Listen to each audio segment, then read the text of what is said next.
Friends अस्सलाम वालेकुम। Recipe के इस किचन में खुशामदीद। की मज़ेदार सी रेसिपी के साथ जिसे आप छोटे बड़े सभी पसंद करते हैं वो है जी ये राजमा चावल। लेकिन इसको बनाने के लिए लोग शिकायत करते हैं कि रात भर भिगो के रखो या 4-5 घंटे भिगो के रखो। ऐसा कुछ नहीं है, इंस्टेंट बताऊंगी 10 मिनट में आप इसे बना सकते हैं। तो बिस्मिल्लाहिर्रहमानिर्रहीम। इस रेसिपी के लिए आपने ले लेना आधा किलो राजमा या लाल लोबिया। उसको अच्छी तरह धोकर धोने के बाद प्रेशर कुकर के अंदर डालिएगा।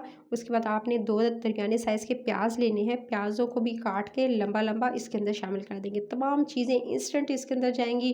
कोई आपको बार बार चीज़ें जो है वो डालने की ज़रूरत नहीं पड़ेगी। एक ही दफ़ा में बहुत अच्छा जायकेदार बनेगा, बिल्कुल रेस्टोरेंट जैसा। उसके बाद आपने 7 से 8 या जितना एक बंच में होता है लहसुन जो है वो पूरा का पूरा आप छील के इसके अंदर शामिल कर दीजिएगा। फिर उसके बाद आपने एक अदद हरी मिर्च है वो काट के आपने इसके अंदर शामिल कर देनी है। 1 से 2 जितनी आप जो है वह तीखी मिर्च पसंद करते हैं खाने में। उसके बाद आपने इसके अंदर 3 अदद जो है टमाटर काटने हैं। टमाटर काट के इसके अंदर शामिल कर देने हैं।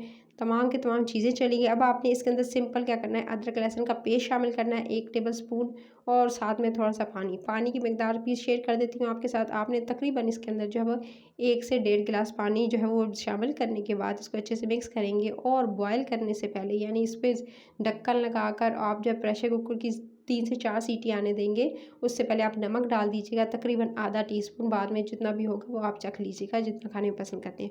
उसके बाद आपने ढक्कन लगाना है प्रेशर कुकर का और 3 से 4 सीटी आने तक तकरीबन जो है इसको ढक्कन हटा दीजिएगा।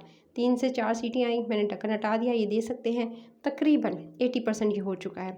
20% क्यों छोड़ा है अब आपको मैं आगे चल के बताऊंगी, क्योंकि इसके अंदर बाकी की चीज़ें ऐड करनी है। सो आपने इसी स्टेज पर इसके अंदर मसाले ऐड करने हैं जब आप प्रेशर कुकर से यानी ढक्कन हटा देंगे। उसके बाद आपने इसके अंदर 1 टीस्पून पिसा हुआ धनिया, आधा टीस्पून आप इसके अंदर हल्दी शामिल कीजिएगा। हल्दी के साथ ही अब आपने इसके अंदर शामिल करना है तकरीबन भरकर हाफ़ टी स्पून जो है इसके अंदर लाल मिर्च का पाउडर इस्तेमाल करना है। लाल मिर्च पाउडर के साथ ही अब आपने इसके अंदर सफ़ेद ज़ीरा भुना हुआ हाफ़ टी स्पून इसके अंदर शामिल करना है। सफ़ेद ज़ीरे के साथ अब आप इसके अंदर शामिल कीजिएगा तकरीबन हाफ़ टी स्पून गरम मसाला पिसा हुआ जो होता है वो इसके अंदर शामिल कर देना है आपने। फिर आप इसके अंदर शामिल कीजिएगा हाफ़ टी स्पून के करीब जो है वो देगी मिर्च जो कि पेपरिका पाउडर होता है वो आपने इसके अंदर लाल वाली वो मिर्च जो होती है थोड़ी रंग उसका ज़्यादा जो है वो रेड होता है वो आपने शामिल करनी है। हाफ़ टी स्पून छोटा चाय का चम्मच होता है वो आधा वाला शामिल कीजिएगा। फिर आपने इसके अंदर या तो घी शामिल करें, ऑयल शामिल करें, आपने इसके अंदर शामिल कर देना है तकरीबन 2 टेबल स्पून भरकर 2 से 3 टेबल स्पून नॉर्मल जो खाने के होते हैं वो उसकी बात कर रही हूँ। उसके बाद आपने शामिल करने के साथ ही इसको चूल्हे पे चढ़ा देना है जब तक कि ये जो आपको थोड़ा सा पानी इसके अंदर रह गया था वो पानी ड्राई नहीं हो जाता, मसाले अच्छे से पक नहीं जाते, घी या जो तेल शामिल किया है उसका जो कच्चापन है वो दूर नहीं हो जाता। आपने इसे तकरीबन दरमियानी से तेज़ आंच पर कुक करना है ताकि जल्दी से वो जो है वो मसाला भी पक जाए और जो आपको पानी नज़र आ रहा है वो भी ड्राई हो जाए। साइडों पर आपको जब तक घी या तेल नज़र नहीं आने लगे आपने जो है जल्दी से इंस्टेंट इसको कुक कर लेना है। झटपट सी रेसिपी है, कोई ज़्यादा टाइम भी नहीं लेकर, ना ही आपको घंटों इसके उबालने का इसे गलने का वेट करना पड़ेगा गाइस। फिर जैसे ही अच्छे से इसका पानी ड्राई हुआ, साइडों पर मुझे ऑयल या घी नज़र आने लगा, मैंने इसी स्टेज पर इसमें पानी शामिल कर दिया।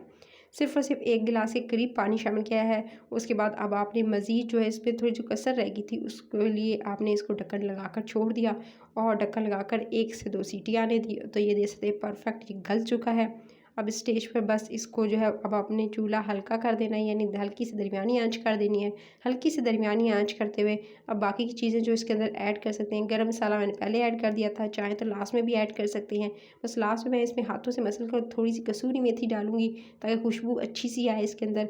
सो आप इसके अंदर धनिया जो है काट के चॉप करके वो भी शामिल कर सकते हैं। तो मज़ेदार सा ये राजमा जिसे आप जो है चावल के उबले हुए चावलों के साथ दिन के टाइम जो है गर्मियों में बहुत ज़्यादा पसंद किया जाता है इस रेसिपी को, तो आप इसे ज़रूर ट्राई कीजिएगा। उसके बाद इसे डिश आउट कर लिया था मैंने। रेसिपी अच्छी लगी तो लाइक शेयर और चैनल को सब्सक्राइब कर लेना है। ईद उल अज़हा से रिलेटेड मज़े मज़े की रेसिपीज आने वाली हैं, तो आप सब्सक्राइब कर लेंगे, नोटिफिकेशन मिलेगी और एंजॉय कर सकेंगे। अपना ख्याल रखिए, टेक केयर।